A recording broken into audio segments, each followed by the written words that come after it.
There's no gatekeeping, no threshold, no medical intervention or objective assessment.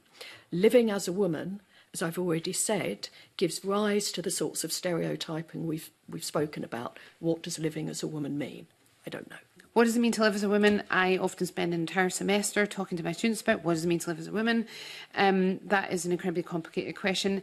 I am, as much as anybody, suspiciously sceptical of gender stereotypes. But it cannot simply just be the reproductive bits that you have. Feminists for decades have been arguing that we should not reduce what it means to be a woman to our reproductive organs, to our bodily autonomy and so on. And so, therefore, an understanding of what it means to live as a woman is complex, is nuanced, is maybe not something we can capture in a bill. A trans woman raised the definition of an acquired gender and put the question back to the women in the committee and said, what traits do you demonstrate that confirms that you are living as a woman? And I just wondered, for the purposes of the bill, if we are to reform it and make legislation better, does the Scottish Government consider that there should be a definition of what it is to of acquired gender?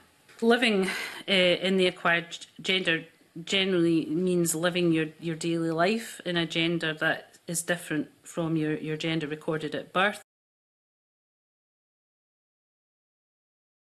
The requirement, I think this is important to say, this is not about dressing or looking a certain way.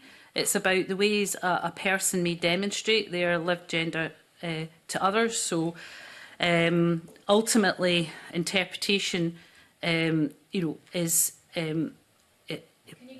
Yes, I can. I was just about going on to say...